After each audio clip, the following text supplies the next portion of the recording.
they send to you, but do not say anything back. Rule number 8 is to get law enforcement involved if you feel like your safety might be at risk. You can actually... This is fun. It's like Fight Club, but for Nazis.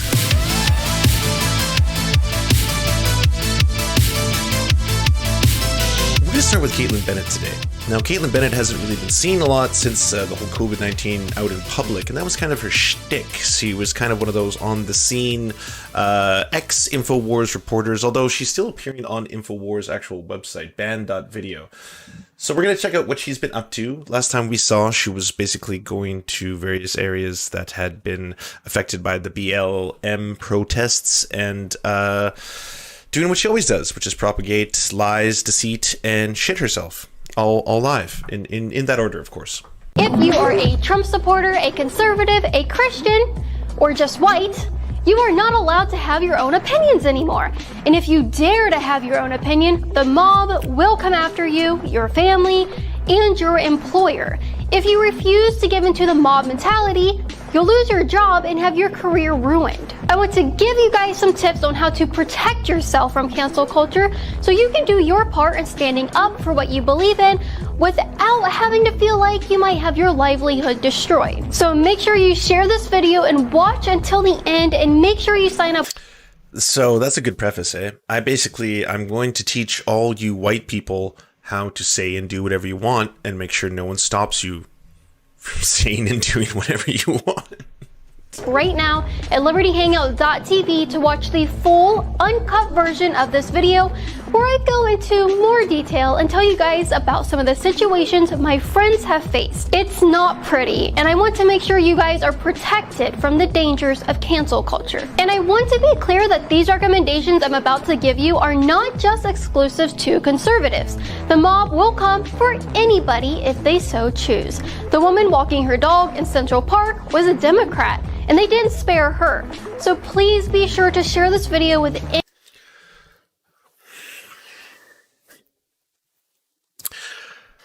Are you defending the woman who, while strangling her own dog, threatened to call the cops on an innocent black man who was walking by?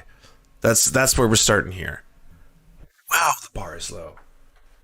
And that's what gives you support of a Democrat? Like, all of a sudden it's like, oh yeah, well, party lines don't exist anymore. No, she was willing to call the cops on a black guy. All right, so that to me, I mean, that's the badge of honor right there. You basically, you have my acceptance. Anyone you care about to protect them from the mob. Okay, so here are my top 10 rules for surviving cancel culture.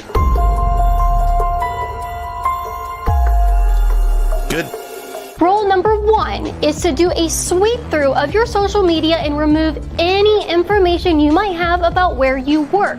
Even if you do something as innocent as like a post, the mob will hold anything against you that they can find, and will stop at nothing to make sure that every right-winger is left unemployed. So do yourself a favor and remove all of your work information from any of your social media accounts, even if they're on private. All it takes is one person to screenshot where you work. You should especially do this if you're self-employed or you own your own business. You might think you're safe from the mob because you can't get this is going to be a bit of a reach, but you got to admit, this whole thing seems like a bit of a setup. Say you and your friends want to go out one day and you want to make your political opinions known. Say you and your friends want to go out and you just want, it's kind of dark outside, so you want to buy some torches, some lamps, if you will, so, some tiki torches. You buy a couple of those, and then say there's maybe a Confederate statue and or some historical figure that is problematic to some, and it's being taken down. You might want to march and then, you know, get out there and just have your opinion be heard. Say you get there and then you realize that there are certain cabals and or people controlling everything, and then you want to replace the blood for soil and so forth. If you want to do all this, make sure that no one can find you on social media.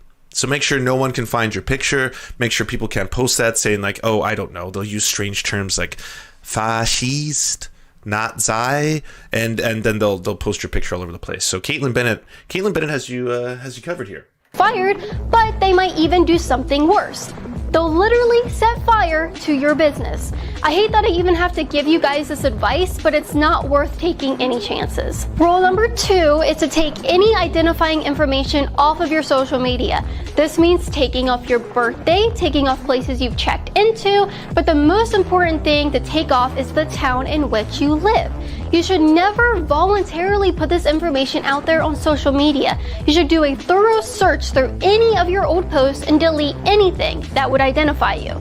If you have already taken this step and flushed your Facebook clean of the information, the next step is to tell your family members and friends to do the exact same. Rule number 3 is to make sure your Facebook account is completely private so that only your friends can see your posts.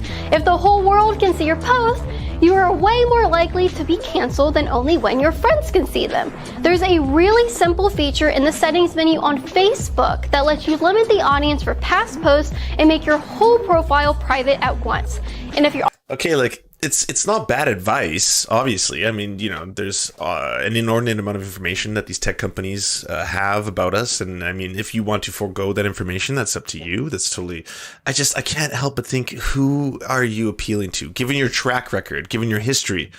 I mean, if Noam Chomsky came forward and was like, I'm going to need everyone here to ideally not give in to what we consider nothing short of systematic oppression given by the media, the 4 facets of which can be described unitarily as different comprehensive ideas. You would probably be like, okay, well, yeah, I understand. I'm going to listen to you, Mr. Chomsky. That makes sense. Kaitlin Bennett, I mean, I think she's appealing pretty much to the white nationalist crowd, right? She's trying to help out the white nationalists, especially people who might be fired for, I don't know, misgendering people, you know, things like that, or saying the N-word at work and things like that. I mean, you don't want them to get caught. on Twitter, it would probably be smart to make your account anonymous so that your name isn't attached to it. But if you do choose to do this, you need to make sure you don't slip up and accidentally post information that may reveal your identity. Rule number 4 is to always assume that everything you say online has the potential to get you canceled. Be smart about what you write and always ask yourself if it's worth putting on the internet before hitting the post button. And this brings me to rule number 5. If you're commenting on somebody else's post, always be aware of what kind of privacy settings they have on their post. If you're commenting on a page like Liberty Hangout, your comments will always be public. If it's on a friend's post, you'll have to see what they have it set to. As with every status you make, always assume that every comment... Yep, and there you have it. Yeah, I don't know what's wrong with you people. You keep making all these comments on libertyhangout.tv and people keep using it, some kind of, I don't know, OPSEC, if you will, to find out who and where you are, and then they're getting you fired. Oh, what is freedom must be. Do not say anything back. Rule number 8 is to get law enforcement involved if you feel like your safety might be at risk. You can actually... This is fun. It's like Fight Club, but for Nazis.